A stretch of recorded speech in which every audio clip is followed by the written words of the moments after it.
Biblical scholars have argued for years about the location of these holy sites. Now, one man says he might have found them. For thousands of years, Mount Sinai has been the most contested mountain in human history. This is the Holy Land. Beneath my feet, just rocky desert. This is incredible. The place where Moses was said to receive the Ten Commandments, yet whose true location has never been proven. We're in Saudi Arabia, climbing the real Mount Sinai. This year, archaeologists sent a drone equipped with ground-penetrating radar 100 times stronger than any previous system to scan one of the leading candidate mountains. Saudis do block off these archaeological sites that we believe are linked to Moses and the Exodus, which prevented really high-quality video and photos from coming out to the outside world. What it found shocked them. Beneath the rock lay straight lines, buried chambers, and geometric patterns no natural process could produce.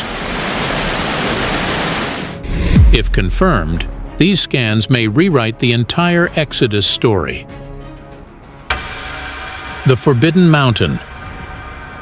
What it uncovered could finally confirm theories that have stirred debate for generations.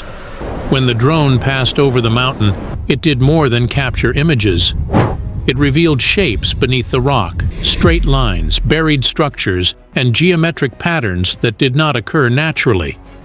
For the first time, there was hard data strong enough to challenge what scholars, explorers, and religious traditions had argued about for centuries. The scans indicated that the true location of Mount Sinai may lie in the far northwest corner of Saudi Arabia, near Jabal Maqla and Jebel al-Lawz. This finding reopened a debate long frozen by the region's inaccessibility, government restrictions, and academic tension. To understand why this discovery is so disruptive, we need to examine both the arguments in favor of the Arabian location and those against it. Supporters of the Jebel al-Lawz theory begin with the Bible's own wording. In the book of Galatians, the Apostle Paul wrote that Mount Sinai is in Arabia. They argue that this was not symbolic language but a direct geographical statement placing Sinai outside Egyptian territory and across the water in the land known in the ancient world as Arabia. They also point to Moses. After fleeing Egypt, he lived in Midian, east of the Gulf of Aqaba, where he encountered the burning bush. If Moses already knew the mountain of God in that region, then after the Israelites left Egypt and crossed the sea, it would make sense for them to travel toward that place. Supporters say the physical evidence strengthens this view. At the summit of Jebel al-Lawz, the rocks are unusually dark, as if scorched, while the surrounding mountains are granite.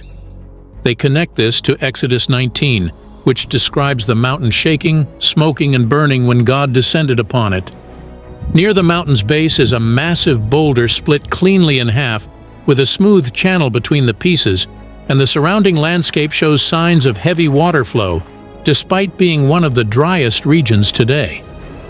Believers link this to the rock Moses struck in Exodus 17. A large open plain sits in front of the mountain, large enough for a vast encampment, and long lines of stones appear to mark restricted boundaries.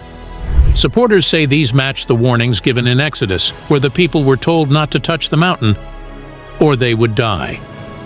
Nearby is a large stone platform that appears man-made. Some identify it as the altar Moses built during the covenant ceremony. Close to it is another simple structure associated by some with the golden calf, with ancient depictions of cows and bulls carved into nearby rocks. A tall stone pillar stands alone near the site, and some claim it is one of the 12 pillars Moses erected to represent the tribes of Israel. Together, these features form a picture that many believe aligns with the biblical account too closely to be coincidental. Professional archaeologists and historians, however, disagree on technical grounds. They note that during Paul's lifetime, the Roman Empire had a province called Arabia Petrea, which included the Sinai Peninsula. Therefore, when Paul said Sinai was in Arabia, he was using the political geography of his time rather than referring to the Arabian Peninsula. They also point out that as early as 2000 BCE, Egyptian writings mention a region in the southern Sinai Peninsula called Tihat, or Safket, which linguists identify as an early form of the name Sinai. This links the term to the Egyptian peninsula centuries before Moses. Another major argument is the absence of late Bronze Age remains. No pottery, tools, inscriptions, or settlement traces from the time of the Exodus. The features highlighted by supporters could belong to unrelated cultures from later eras. Scientists add that the dark summit rock is naturally occurring, that split boulders form on their own in deserts, that stone lines could be animal pens or territorial markers, and that the alleged altars show no signs of ancient ritual activity. For years, the argument remained balanced until technology shifted the landscape. In 2012, LiDAR scans in Angkor, Cambodia stunned archaeologists by revealing an entire hidden city grid beneath dense jungle. Now imagine a radar 100 times stronger than previous models, mounted on a drone and sent across remote Arabian mountains that were rarely accessible. That is what happened in 2025, and it has pushed the search for Mount Sinai into a new era. The drone has finally provided data pointing to a specific mountain, one whose patterns match the scans. But that discovery leads to a new question: why that mountain? And who first identified this hidden site long before the world ever saw the proof? The layers of sacred ground. Archaeologists and textual scholars note that the ground at the burning bush was already holy before Moses ever arrived, a crucial detail often overlooked in the book of Exodus. When Moses approached the strange flame, the voice he heard did not say the land would become holy. Instead, it declared, "Remove your sandals from your feet, for the place where you are standing is holy ground." This indicates that Horeb, the mountain of God, held sacred significance long before Moses encountered it. Because of this, many scholars believe Moses did not discover an unknown mountain. He entered a pre-existing sacred site. After fleeing Egypt, he settled in Midian, married into the priestly family of Jethro, also called Reuel, and lived among people who understood their landscape with deep spiritual awareness. As a shepherd under Jethro, Moses was not wandering aimlessly. He was moving through land shaped by Midianite beliefs, where holy places were recognized and respected. Reaching Horeb, he stepped into a sacred space honored for generations. This idea, that Moses encountered a mountain already viewed as divine, adds weight to the later Christian history of the region, especially with the rise of St. Catherine's Monastery in the 4th and 6th centuries. The monastery is now one of the strongest symbols linked to the story of Moses. But its origins reveal how later generations shaped the memory of that mountain. During the reign of Emperor Constantine the Great, Christian attitudes toward holy places shifted dramatically. Before his rule, Christians did not travel to sacred locations as they do today. Their faith was centered on spiritual truths, emphasizing that God was everywhere and that the true Jerusalem was heavenly rather than earthly. Constantine's conversion changed this entirely. Suddenly, the Roman Empire began identifying and protecting physical sites connected to biblical events. His mother, Empress Helena, played a central role in this new movement.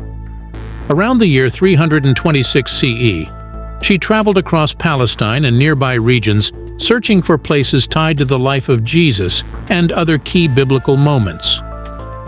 In the same era of growing pilgrimage culture, monks began gathering in the remote desert below Jabal Musa, the Egyptian mountain long associated with the biblical Mount Sinai. A simple belief drew these early monks. They wanted to pray near the place where Moses encountered God in the burning bush. Their devotion gradually took shape as what would later become St. Catherine's Monastery. By the 4th century, a small monastic community had settled under the mountain, building shelters and welcoming travelers. They believed the valley beneath Jabal Musa contained the bush that burned without being consumed. Whether this tradition came from earlier local memory or developed during the new wave of Christian pilgrimage remains uncertain, but by the time the story reached Constantinople, the belief was firmly established. 2 centuries later, in the 6th century, Emperor Justinian solidified the monastery's importance. He ordered the construction of a fortified complex around what the monks claimed was the original burning bush. The structure was remarkable for its time. with thick granite walls, towers, storage areas, and a central church. Its purpose was both spiritual and protective, to safeguard the monks and preserve the traditions that had taken root there. Within these walls, the monks tended what they believed to be the very bush Moses saw. Now known as the burning bush of Sinai, it remains a living plant cared for daily. For nearly 15 centuries, monks have maintained it as a symbol of God's presence. Pilgrims often touch its branches or kneel beside it, imagining the moment when Moses first heard his calling. The monastery also became a repository of Christian heritage. Its library, one of the oldest in the world, second only to the Vatican's, houses ancient Bibles, early Christian writings, and rare translations preserved only because the monks protected them. For generations, St. Catherine served not only as a spiritual center, but as a hub of knowledge visited by scholars, travelers, and church leaders. Another landmark within the monastery is the Well of Moses, believed to be the place where Moses first helped Zipporah and her sisters draw water. Pilgrims approach it with deep reverence, picturing the moment Moses shifted from Egyptian prince to humble shepherd. Yet a question remains. If Horeb's holiness had such deep roots, why is there so little physical evidence from Moses' time? And this leads to the next mystery. If ancient people truly gathered at a sacred mountain, why does so little of their presence remain? The Exodus Enigma. Archaeologists note that the Israelites at Sinai were not a kingdom, city builders, settlers, or farmers. They were travelers, shepherd families living in tents and moving from place to place. According to the Bible, they stayed at the mountain for about 1 year, a period so short that, in archaeological terms, it leaves almost nothing behind. A city leaves walls, workshops, temples, and burial grounds. A nomadic camp leaves only faint traces. Experts identify 4 kinds of remains such a group might leave, each of which naturally disappears over thousands of years. The first is hearthstones and ash. Daily cooking fires require small stone circles, but wind scatters the ash, rain disperses the stones, and animals trample the ground. After thousands of years, these fires leave almost no trace, often only slight soil discoloration. In deserts, ash disappears within seasons. After 3,500 years, the absence of fire remains is completely expected. The second is post holes and light stone lines. Tent poles leave small round holes detectable only through extremely careful soil scraping. Stone lines that guided animals or marked small enclosures are even harder to identify. Later, shepherds, traders, and nomads disturb or reuse the stones, erasing the original patterns. The third is pottery shards. Pottery is usually the strongest evidence for archaeologists, but nomads carried very little, just simple bowls, small jars, and cooking pots. When these broke, the pieces were scattered across wide desert areas. Over millennia, the fragments mixed with pottery from countless later travelers, making them impossible to assign to one specific group.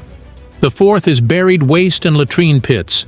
Organic material decays fully in open environments. Any human waste from the Israelites would have been destroyed long ago by bacteria, insects, and time. Even if hundreds of hearths, thousands of pottery fragments, and many tent marks once existed, they would have been spread across a vast plain. Over the centuries, the same area was visited by Bedouin herders, traders, soldiers, pilgrims, and other nomads, all leaving similar traces. Today, archaeologists find a mixture of remains from many eras, making the faint evidence of a single one-year camp nearly impossible to isolate. The missing evidence is therefore exactly what experts expect from a mobile population that stayed briefly. The problem is not that the Israelites left nothing. It is that their traces look identical to those of many other groups. In simple terms, the evidence hides not because it never existed, but because it blends into everything else. A second issue comes from the Egyptians, who many expect to have recorded the Exodus. Since Egypt documented victories, kings, and wars, it seems logical they would record the loss of slaves, national humiliation, and military disaster. Egyptologists explain why this assumption is mistaken. Egyptian writing served royal propaganda, not objective history. Monuments displayed the pharaoh's power, not his weaknesses. Events showing failure were deliberately omitted. Egypt followed a consistent rule of erasure. Major negative events left no contemporary record. The Hyksos expulsion, one of Egypt's most significant political upheavals, produced no inscriptions from the time and is known only from later accounts. The case of Akhenaten is even clearer. After his death, later rulers erased his name, smashed his statues, and rewrote history to eliminate him completely. If Egyptians erased their own kings, they would certainly erase any event portraying a foreign god defeating them. If the Exodus occurred as described, Egypt would have faced plagues, failed magicians, the death of the firstborn, including the royal heir, mass panic, slave escape, and the destruction of the chariot force in water. No Egyptian scribe would ever record such events. The silence in Egyptian records is therefore not surprising. It is precisely what historians expect. Together, these two factors create a predictable pattern. The Israelites left traces too light to stand out, and the Egyptians erased anything that threatened royal prestige. The absence of evidence does not disprove the Exodus. It aligns with what would naturally happen. The desert is silent, but not empty. With careful study and modern tools, faint traces can sometimes be detected. Although the Israelites faded from view, their presence left subtle marks beneath the sands of thousands of years. And this is not the first time a people of Israel disappeared. Centuries later, the 10 northern tribes vanished under similar conditions. Could their fate have followed the same pattern, traces scattered, records erased, leaving history to remember only the silence? A second Exodus. History records many disappearances, but few are as striking as the loss of an entire community. One of the clearest examples occurred in 722 BC, when the Assyrian Empire invaded the northern kingdom of Israel. That invasion led to the sudden disappearance of the 10 tribes, a mystery that has lasted for more than 2,000 years. The Assyrian conquest under Shalmaneser V and Sargon II was deliberate and systematic. Their imperial policy was to uproot populations, scatter them across distant provinces, and erase their identity. Archaeology confirms the violence of this campaign. Excavations at sites such as Gezer show smashed walls, burned public buildings, layers of ash and arrowheads left where soldiers fell over 2,700 years ago. The Northern Kingdom did not decline slowly. It collapsed under force. The Bible states that almost the entire northern population was removed, leaving only Judah in the south. This produced the legend of the 10 lost tribes. Modern research, however, shows the reality was more layered. While many were deported, thousands of Israelites remained in the land. They continued farming, rebuilt small settlements, and later formed part of the group known as the Samaritans, who preserved fragments of Israelite tradition. Meanwhile, others vanished into the Assyrian world. Some were absorbed into new regions, where families were separated, languages blended, and customs slowly dissolved. These people did not die out. They simply stopped appearing in records as a distinct nation.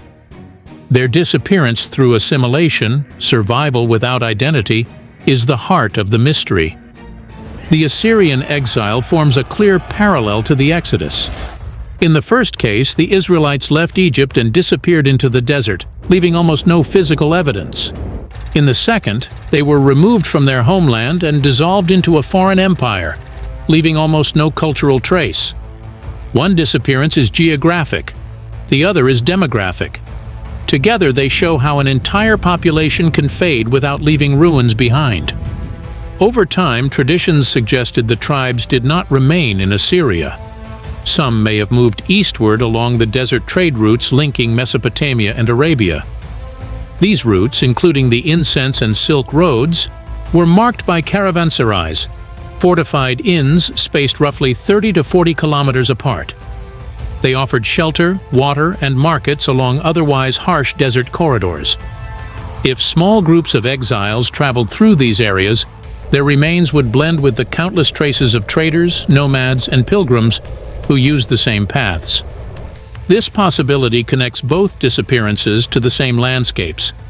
The same deserts that hid the movement from Egypt could also hide the dispersion from Israel. In such environments, faint evidence can survive only in the smallest forms. Modern archaeology uses tools like ground-penetrating radar, thermal imaging, and multispectral scanning to detect buried fire pits, stone circles for tents, and small refuse layers left by temporary populations. Long desert routes can be mapped to identify abandoned caravan stations, terraces, or settlement layers hidden beneath centuries of sand. Can an entire community vanish without leaving visible ruins? The Assyrian exile shows that it can.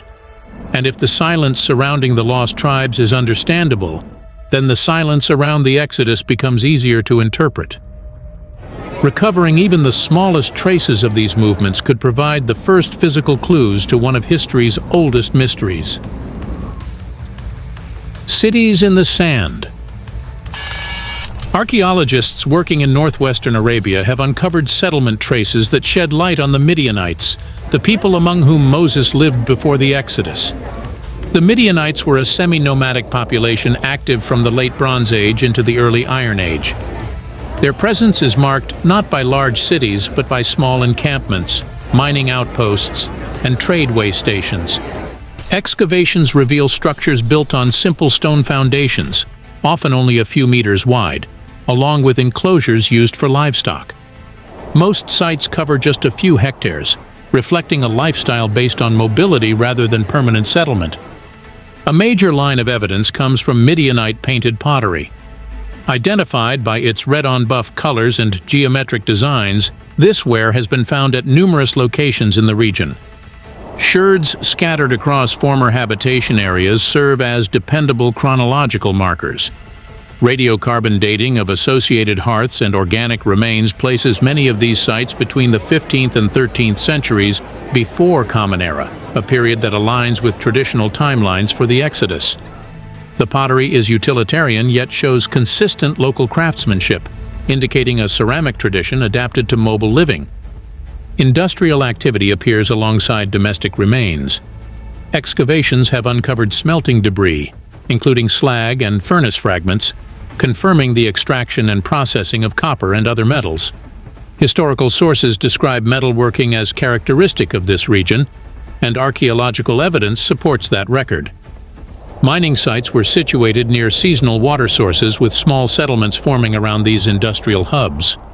Surface surveys and targeted excavations have verified organized economic activity within a largely nomadic society. Stone structures provide additional insight. Rectangular foundations, low walls, and small enclosures dot the terrain. In several valleys, circular or oval stone arrangements appear to be tent bases or temporary shelters. Their sparse distribution reflects a social structure built around family groups and small trading parties rather than centralized authority. Animal bones from these sites, including sheep, goats, and cattle, confirm pastoral practices that supported frequent movement. Water management features further clarify settlement patterns. Archaeologists have identified channels, cisterns, and stone-lined depressions designed to collect seasonal rainfall. These installations demonstrate a careful adaptation to the arid environment. Hearths and ash deposits near these water points indicate repeated but temporary occupation. The biblical itinerary of the Exodus lists locations such as Elim, Rephidim, and Tabra. Archaeologists note that these were likely seasonal encampments rather than permanent towns, consistent with the Midianite settlement model.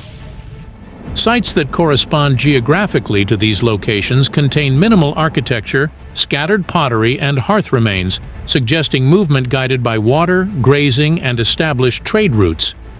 The trade routes themselves leave a measurable archaeological footprint. Caravan paths connected northwestern Arabia with the Gulf of Aqaba, the southern Levant, and northern Arabia. Along these routes, researchers have documented fortified way stations, storage pits, and animal enclosures.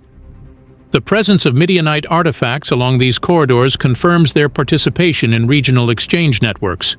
Copper ingots, pottery fragments, and small tools appear repeatedly near seasonal water sources, marking patterns of short-term occupation tied to trade.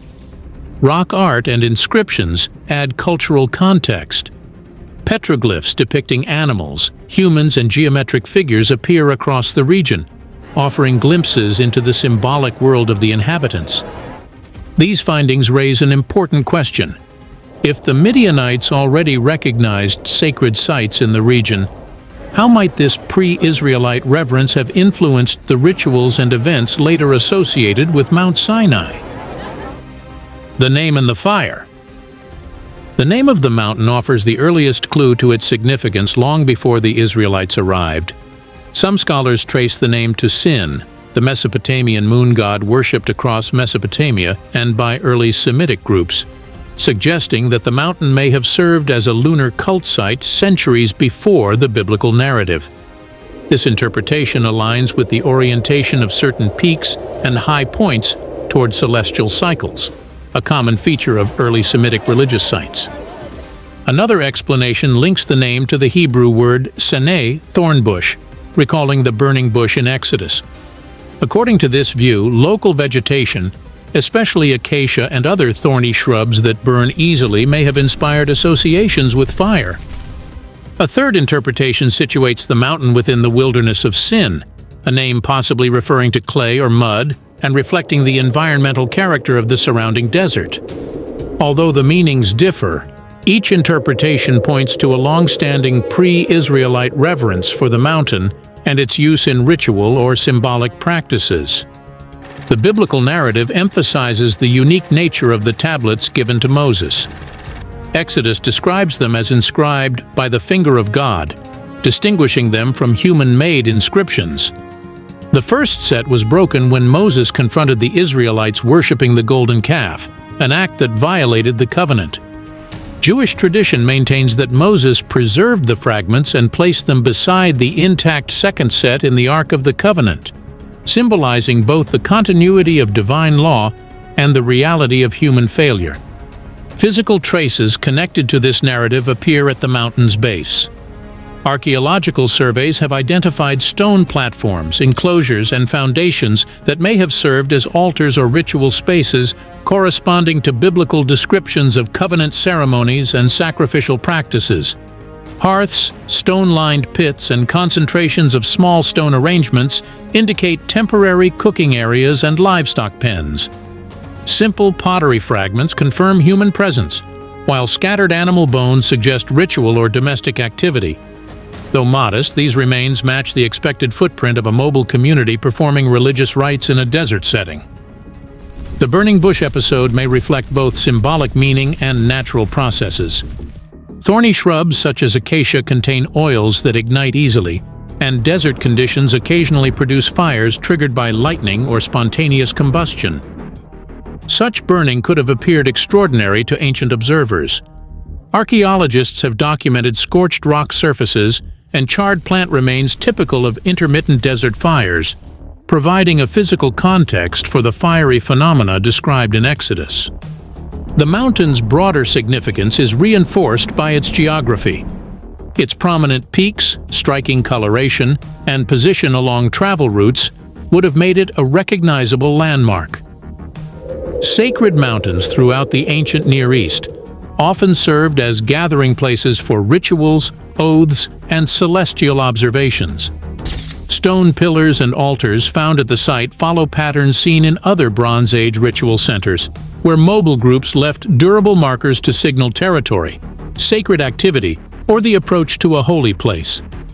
Although the original tablets no longer survive, their ritual context can be inferred. The Ark of the Covenant, described in detail in Exodus, functioned as a portable container for sacred objects, and its presence at the mountain underscores the site's ritual centrality. Archaeological traces of platforms and enclosures near likely encampment areas suggest designated spaces for assembly, prayer, and handling of sacred items. These match the expected markers of temporary cultic activity: movable altars, simple boundary structures, and communal gathering points rather than permanent buildings. Material remains at the site reflect a seasonal and mobile population. Hearths, small stone alignments, and scattered pottery indicate short-term habitation, ritual preparation, and livestock management. Organic remains are sparse because desert decay and later disturbances remove most perishable evidence. Yet, the surviving artifacts fit the pattern of a nomadic community conducting periodic religious observances. The mountain's sacred status continued long after the biblical period. Later traditions connected the site with prophetic activity, pilgrimage, and eventually monastic life. Monasteries established from the 4th to 6th centuries Common Era demonstrate sustained reverence for the location. This continuous religious use across millennia suggests that the mountain's sanctity preceded the Israelite arrival and that its ritual importance was maintained through persistent cultural memory tied to its distinctive landscape. Thanks for watching. Now check out the videos popping up on screen for more unbelievable stories.